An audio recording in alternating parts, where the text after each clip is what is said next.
at NTV. 21 minutes to 8 a.m. Thank you so much for joining us for Morning at NTV. Tuesday's edition, the second day of November in the month of Insanity. And I'm pretty sure the gentlemen that I'm seated next to this morning do love their insanity. They'll be telling us their experience with insanity later on. But this morning in our Tech Note, we want to look at access of justice for young people and what are the prevailing needs for youth to actually access justice in time in our country, and also the concern for unending unemployment among the young people. Of course, accessing justice is a significant challenge for young people here in Uganda, despite important progress in recent years. In most cases, prevention, protection, reintegration, these are not fully realized for youths who are coming into contact with the law these days. And according to O. Higgins, the leading cause of youth crime is unemployment, such as social exclusion, often leading to social unrest, damaging societies. And so this morning, I'm privileged to have this conversation with youth leaders. I do have David Musiri, who's the head of institutions with the National Unity Platform. Good morning to you. Good morning, Priscilla. You're most welcome. Thank you. And I'm also joined by Moses Kidega, who's the Labour Secretary with the National Youth Council, to stretch this matter. Good morning to you. Morning, Priscilla. It's a pleasure to have you. Yeah, so let's first talk about insanity. Do you eat insanity? Oh yeah, I do so much. Have you eaten already some for this November? Not as yet, but not as yet. I look forward to. Okay. Yeah. All right. In the institutions there, David, do you love insanity? Yeah, it is my totem. My other name is Boji, so it's my yes, totem. yeah, we did insanity. Yeah. So you, oh my God. I just you just see the Banamasaka enjoying sure, it. Sure. Okay, getting into the matters of the subject today, justice needs for young people and the concern for the unending unemployment across the young youth in Uganda, given our population being 70% young people. And I'll start with you, Moses, in this regard. We just want to get the facts right. Paint us a picture of access to justice for young people in Uganda today. All right, thank you, Priscilla. First and foremost, let me start by saying that justice must not just be done, but it must be seen to be done. But also I want to assert conclusively that justice is a question of governance, because all the three arms of government play a role towards either realizing justice or not realizing justice, because the laws that should be just and fair are made by Parliament. And Article 79 of the Constitution gives Parliament that power to make laws for the governance of this country. But these laws are often, more often than not, initiated by the executive arm of government, but also implemented by the executive. So it means that the executive has a fundamental role to play as well. The judiciary, which has judicial powers, is only placed at a point of interpretation of the law. So you'll allow me to discuss justice from a much more broader sense. So then the question then comes in, does the judiciary have capacity to actually interpret the law or to enforce the law in a just manner? But first, to appreciate that, we must go back to understand the idea of separation of powers. That, and a French philosopher, Montesquieu, one time said that because in the past, feudal kings used to exercise arbitral powers, in that they had powers to legislate, powers to enforce, and all these powers. The idea of separation of powers became very crucial. But because of its not being very practical, we then set up for checks and balances. Now, checks and balances is where you find that the executive, judiciary, and legislature all work in tandem. And this argument was made very well by retired Chief Justice Benjamin Odoki, that the three arms of government are like three cooking stones on which a pot is seated, that when you don't have one, then they cannot function. But whereas checks and balances are good, that is where actually the problem lies, that the executive ends up interfering with the work of the judiciary and ends up interfering with the work of the legislature. So whereas we discuss access to justice, we must understand the independence of the judiciary, the arm of government that is supposed to render and administer justice without undue regard to technicalities. So I think my argument would premise on the fact that the independence of the judiciary has over time been compromised. And there was a landmark decision in the case of Gerard Karuhanga versus the Attorney General, where I think this has over time become bad law, because the Constitutional Court, or later Supreme Court, held that the reappointment of retired Chief Justice Benjamin Odoke, who had reached mandatory age, was in fact constitutional. So you can see that the issue of security of tenure still remains a big concern. Of recent, the president still went ahead to appoint 16 judges in acting capacity of the High Court. So how will these judges render due justice when they don't have security of tenure? So, and the appointment has been challenged by Dr. Kabumba in the Constitutional Court. So we wait for the interpretation. But I think also when we speak about justice and access to it, we must understand the mischief behind the lawmakers. That when they're making these laws that are supposed to be just, access to justice, fair trial, investigation, and all these fair and speedy trial, the writ to habeas corpus, and all these very good laws, does the judiciary understand the mischief behind these laws? So to me, I think the independence of the judiciary has for so long undermined access to justice. But also, if I may just wrap it up, is to say that the issues around corruption still remains as a big challenge haunting the judiciary, in that justice now goes to the highest bidder. Okay. So I think that and much more would be my starting points. Yeah. David Musiri, with the National Unity Platform, I know that you have faced the judiciary courts more often than ever before. One being on the other side of opposition, and I know that there's so many young people that have fallen on quote-unquote the wrong side of the law. What has been the experience of access to justice for these young people? Yeah, Priscilla, you allow me, first of all, add my voice to very many voices that appreciated my brother Wamara Cliff, that has just left here, and we wish him well.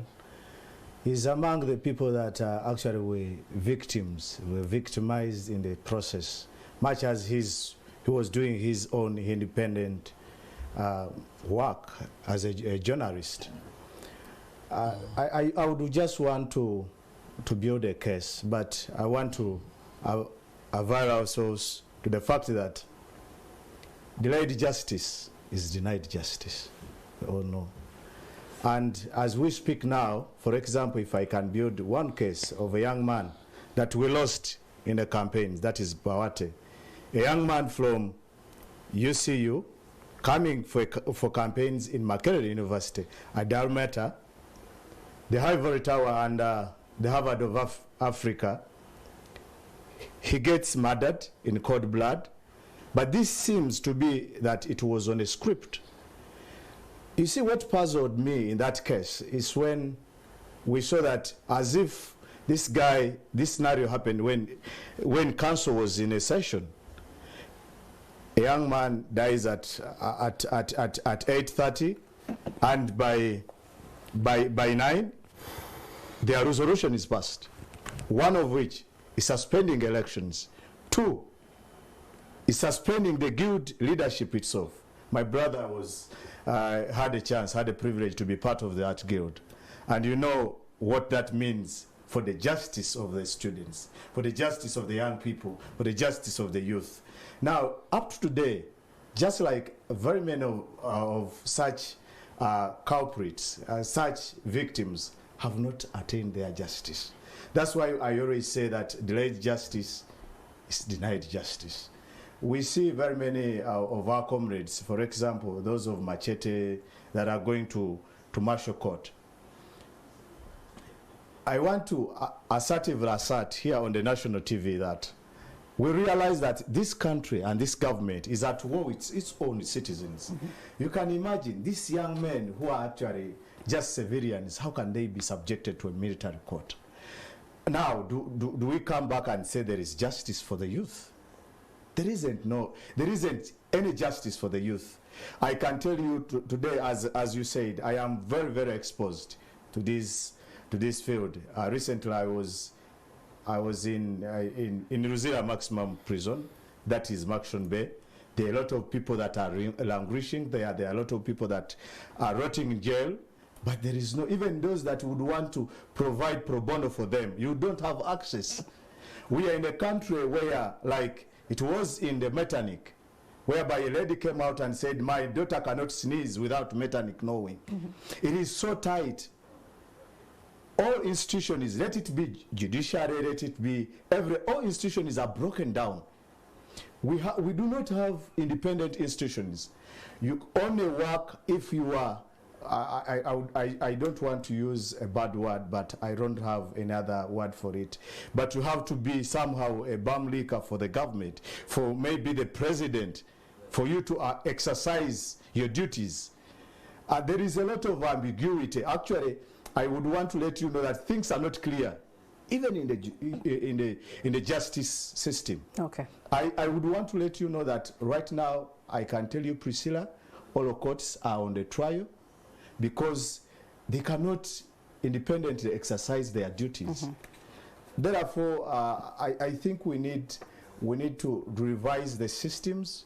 We need to build institutions than personalities, because when you have an institution built on a personality, for example, the Justice Winnie Dolo, and he only exercises his duties on a phone call, someone has to rise him for him to make these decisions, then we are badly off. Okay, indeed, we could be badly off. So let's go back to the resounding perception on one of the biggest hindrances for access to justice by youth, especially being associated to resources required for this particular purpose. You did mention monetarization of access to justice, corruption being one of the driving factors, and so I want to find out from you, how difficult does it make it for youth to access justice in the presence of these things that you and I cannot exactly change as of tomorrow? Well, Priscilla, I think that first and foremost, I think my comrade Musiri makes certain allegations, and as a law student, I know that the law of evidence subjugates us to where we allege we have to prove. So I think he makes certain fallacious allegations that perhaps you task him to prove. But just to move forward to your question, I think the issue of access to justice is not limited to only young people. It is a national concern. Yes, we can discuss this from the lens of young people because, I mean, majority of the country's population are young, but it is a broad-based concern. But I think that we are perhaps unfairly crucifying the judiciary, because we have seen on several cases the judiciary coming out to assert and protect the rights of people. In the landmark decision of Charles Onyango versus the Attorney General, where the Constitutional Court and later the Supreme Court held that Article 29 of the Constitution provided for freedom of expression. So I don't think they have entirely derailed from their purpose of rendering justice to the citizens. But also the issue of like you had mentioned, the corruption and the financial bit of it. This goes back to what I made earlier on, that because of the insufficient funding of the judiciary, because of their security of tenure not being very guaranteed, because of the mode through which they are appointed, there is not so much public scrutiny. It is more of an executive sort of decision. The public is not very much involved. So would there be an alternative to appointment? Yeah, definitely. Which we would have more public scrutiny and public interference with these potential judges before they are actually appointed. But the case in Uganda is that... And where is this kind of system being practiced? In Kenya. Okay. Yes, in Kenya there is much more public involvement, there is much more public participation in that process. Whereas here the Judicial Service Commission simply recommends the president and the person is appointed. So some of these modes through which the judiciary or judicial officers are appointed has continuously haunted this institution. But I still want to insist that the judiciary, even with its setbacks, has risen up to the occasion on so many instances. We have seen the judiciary take decisions against the executive. Still in a landmark decision of Fox Odoye versus the Attorney General, where the IGG attempted to say that public officers who don't declare their public wealth shall be sacked immediately. But the Constitutional Court said that no, the Constitution is clear on how public officers are appointed and disappointed. So I don't think that the judiciary should be crucified in totality. Entirely. Okay. They have managed to stand up and regulate, but also offer checks and balances to both the legislature and the executive, of course with underlying challenges notwithstanding. The purpose as to why we're focusing on youth is because one, youth, those who are able to fend for themselves, they can only get so much from their pocket in order to service the justice that they're looking for. Not many young people have gambanogo in their pockets, and so this aids them in getting the delayed justice that we're looking at this morning. When we look at the unemployment, it has added 0.33 points, bringing unemployment of youth to 4.33% right now. And I know that in one way or another, this is fueling greatly the access to justice amongst young people. Can I just make a comment on that? Yeah. I don't think that, that the assertions you make are deliberately orchestrated. Because when you say that access to justice of youth is being, for example, monetized, in criminal offenses, the DPP prefers charges, and the accused actually has how should I call it, has the mandate. Actually, the state gives you a lawyer. So I don't see where someone would need to part exactly with money, at least not formally. Yeah, and that lawyer, between the client and the lawyer, we very much know that they'll be asking for money here and there to go and dispense their given counsel duties. That is in civil matters, but in criminal matters, the state provides you with a lawyer. Okay, yeah. All right. Musiri, in the question of unemployment fueling the inaccess to justice for young people. Priscilla, I wanted to reiterate to my brother here first, because I think what he thinks are allegations are not allegations. I am giving the argument based on practicality and practicability. He bases his argument in a classroom, in a boardroom, just like I am telling him, and I have always told him, and he knows that I am exposed to these injustices than any other person. I know there are people that are held incommunicado, and their rights are deprived from them. And this is happening in this country called Uganda. He knows that we know it is a constitutional mandate that someone is not supposed to be detained in any police cell, for example, beyond 48 hours. How many people are there? I can give you an example. At CPS here, the current RP in that CPS has stayed there for the last 3 months.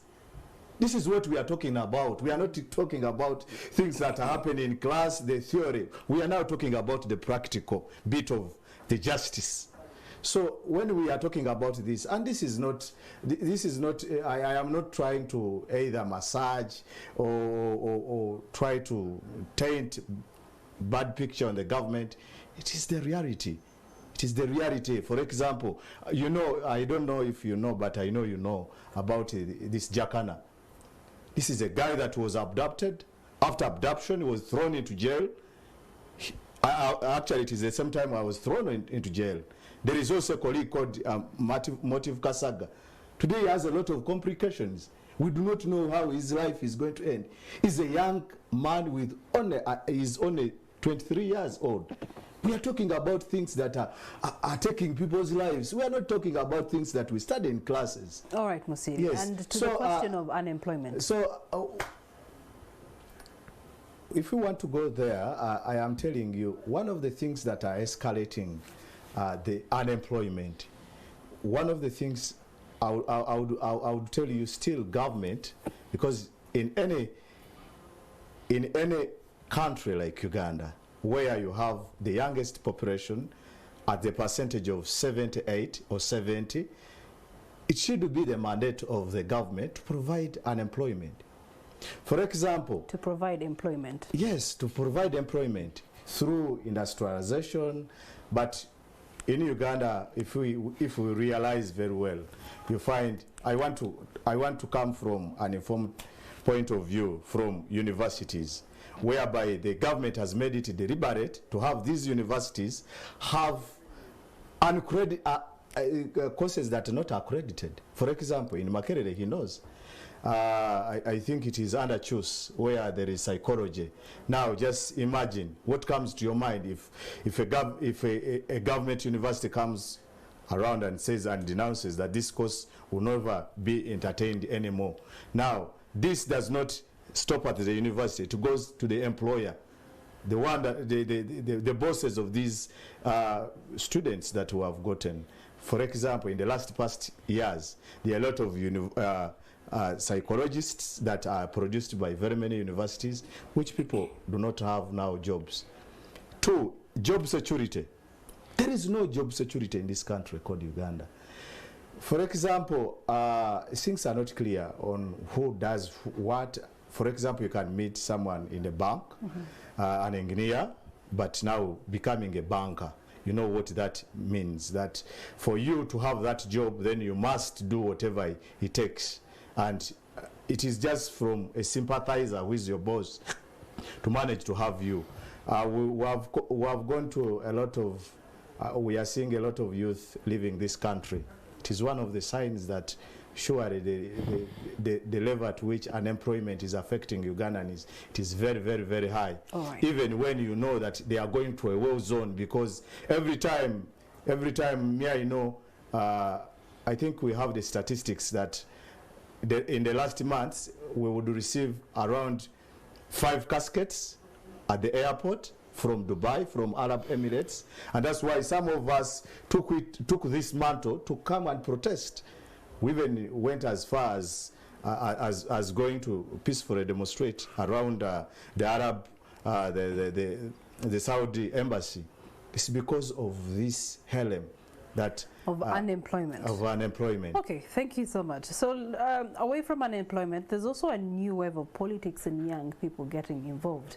Unfortunately, they're getting involved in rather ruckus ways, if we can put it that way, and they've ended up being on the wrong side of the law. We've had so many young people that have been imprisoned because of political attachments, because of engaging in protests here and there, and this raises concern, and it leads to them still getting back to the place of their young people politically attached to this party or the other party, or were found in protest of this situation or against the other situation, and then at the end of the day they still have to gain access to justice, whichever side of justice that would be. Could you talk to us about that? Thank you, Priscilla. If you may allow me, can I comment about unemployment just in 1 minute? Okay. First and foremost, I think that one of the most key tenets of a developing country is the human capital development. And to this effect, I want to point out the research that was carried out in Uganda, that so many millions of Ugandans are actually mentally ill. There was an Abuja declaration of 2013 where African states agreed to fund their national budget 15% to the health sector. I think that these are some of the things that we must fast track as a country, that for us to be able to discuss employment or unemployment, we must first of all address the issue of human capital development. No one is going to work when they're mentally ill or when they're sick. So I think that there are many underlying issues that we must first address. But I think also unemployment, perhaps in Uganda, has been wrongly diagnosed. We approach unemployment from the point of, oh, I have to go to school, then become an M&E officer somewhere. But we're discussing artificial intelligence, we're discussing robotics, we're discussing technology here. Are African states prepared to embrace the fourth industrial revolution? Mm-hmm. You know, Uganda is a country where we still have taxes on data. Facebook remains closed up to today. How do we expect young people to tap into the digital economy with all these hindrances? So I think that we must rethink the issue of unemployment, but also no country has progressed by employing people in the public sector. The jobs must come from the private sector. Government must deliberately empower the private players, give them access to soft capital, let them expand their enterprise, create jobs, and that's how we can address unemployment. But just to fast track your question of youth political participation and how this leads to their either incarceration or held incommunicado, I think first of all, the laws in Uganda are very clear, and I must say they're spot on. Mm-hmm. Article 44 provides for non-derogable rights. You have a right to a free and fair trial. You have a writ of habeas corpus, that you must not be detained in an ungazetted area for more than 48 hours. The laws are very clear. So it's now the cherry picking, these pocket cases of either overzealous or high-handed officers who end up abusing the law. So, but I don't think that justice should have colors, because a threat to, an injustice anywhere is a threat to justice everywhere. But between you and me, so, you know, in this country, that justice is color. Well, I don't want to assert. Yes, we have seen instances where political players getting on the wrong side of justice, but I don't want to.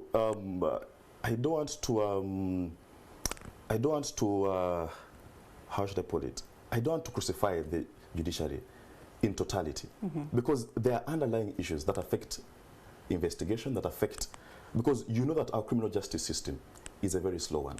Issues around investigation, issues around evidence. So all this takes very long. It is until of recent that the judiciary has created new circuits. Circuits are high courts in other districts. So if someone has been arrested in a remote area, where the nearest high court is perhaps in the city center. Five districts. See, yeah. So the issues might not be intentional, but rather systematic and structure in nature. Okay. The inadequacy of judicial officers, the inadequacy of circuits, issues around insufficient funding are the ones that delay the justice. I don't want to assume or say that it is intentionally orchestrated. Musiri, from the majority of critics, for instance, the case of National Unity Platform, the stereotypes who perceive youth as inherently criminal, especially if they are attached to the color red, and many National Unity Platform young supporters, the ghetto youth, can attest to it. How is such affecting society and the law at large? For example, we all know this is public information that for you to put on red, you were criminal enough, but it goes beyond that. In this country, Uganda, for you to be a youth, and I want to assertively assert, for you to be a youth, it is criminal enough.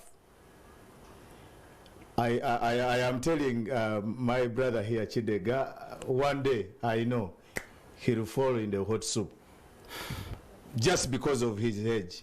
Apart from if he will be a sympathizer and an apologist for all his time for this government, that is the only way you can secure your life.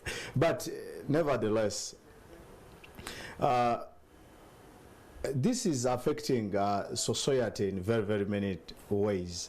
For example, it is causing insecurity. First of all, there are people who put on red because red is a color. Priscilla, the next maybe 5 hours, you might be putting on red. And can I tell you, you'll be surprised, a drone will be on your way. And this is causing insecurity in the society. People cannot work. First of all, as being maybe NUP, People Power, or any other class of, any other political party, I also have relatives.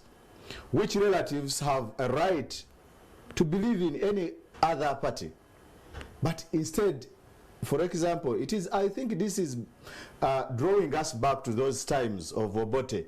If someone had any case against you, would just name you a rebel. That is how political parties are taken now. Okay. We are actually taken as rebels. If someone wanted to finish your family, who just come on board and say, these people are planning something. They are, after all, they are people power. Then you will not find justice anywhere as a society. For example, look at this central region, because we had the most of our members of parliament came from this region. So whoever is maybe is a suspect. As I said, I met a lot of young people in Ruzila. They are putting on this. I think even now they are watching because their TV is there in Makshan Bay. But the people who put on the uniforms of Komito, there is.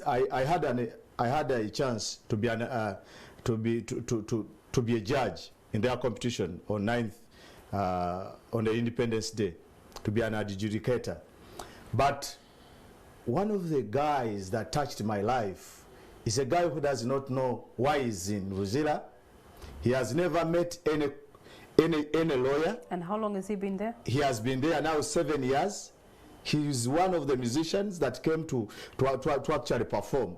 And his song was only thinking about his daughter he left home, thinking about his wife that he doesn't know, maybe he's taken by one Kidega. He doesn't have, you understand? He's thinking, he's singing about his property. He had a small house. He doesn't know even whether his kid is going to school. Okay. That is what is happening. People are traumatized. All right.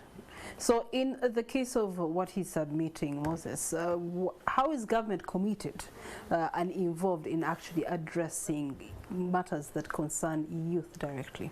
Well, I belong to the NRM, that's right, but I am not exactly part of government. So, but well, just to attempt to answer your question, I think it's a question of form versus substance. That by form, we have very good laws, because someone should not be held incommunicado. Someone should have access to justice, and in a speedy and fair manner. So, but the substance still remains a critical issue. So, but I know that the deep pocket theory places the responsibility on that person or that entity that has the leverage to extend the olive branch. So government, by all means, in this case, has the leverage. And if government has gone wrong, I think we should have the courage to say that here I have gone wrong, and where you have gone wrong, you should be able to acknowledge and attempt to address it. But also government, the social contract theory places a responsibility on government to protect the lives and property of all citizens of Uganda. So I don't want to exonerate the youth who are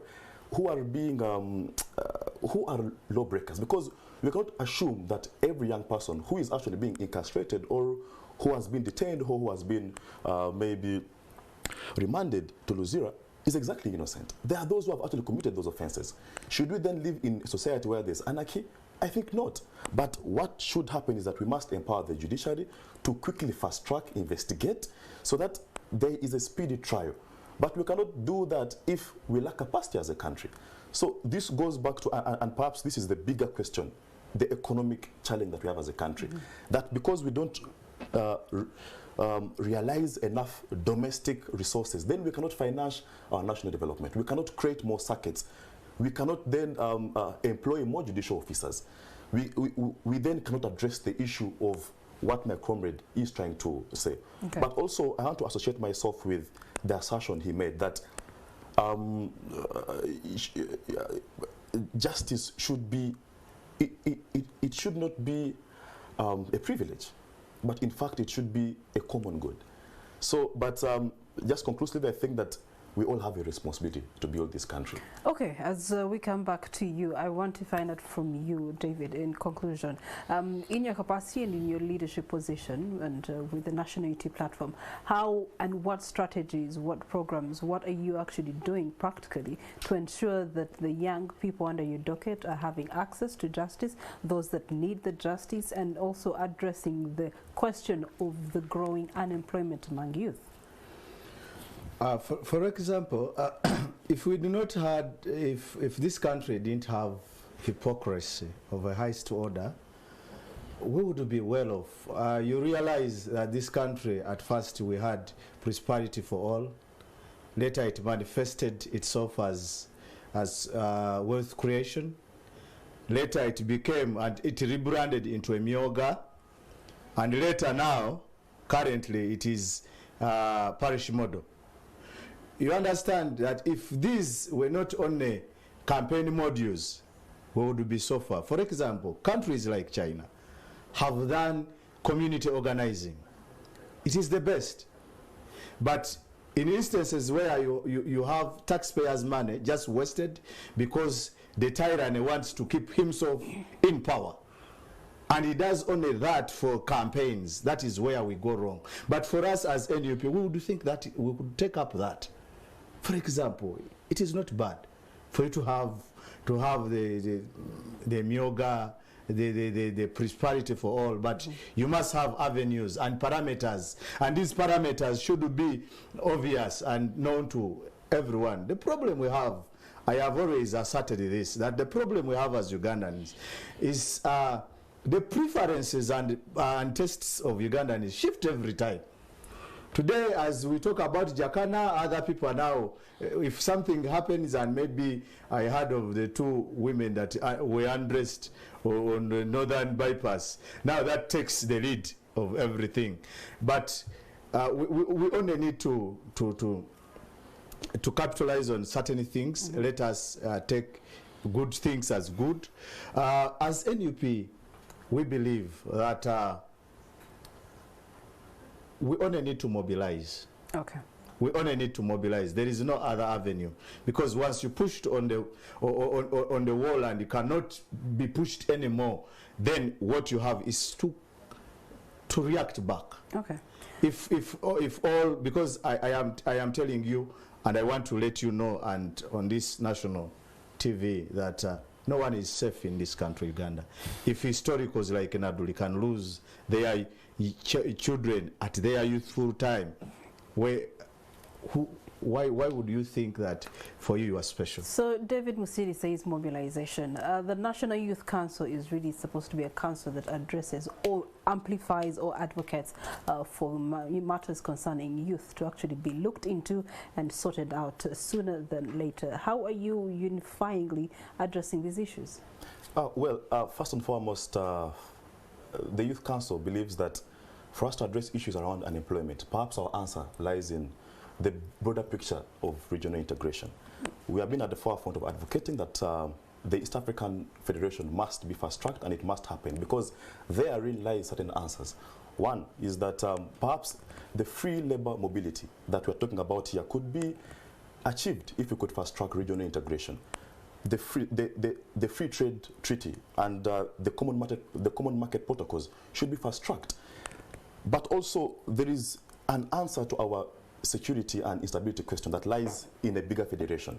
That when you have a bigger federation, then issues around transnational terrorism, which is, I think, the biggest wave of insecurity today, where you have groups like Al-Qaeda that are based in Afghanistan but do their work across the world.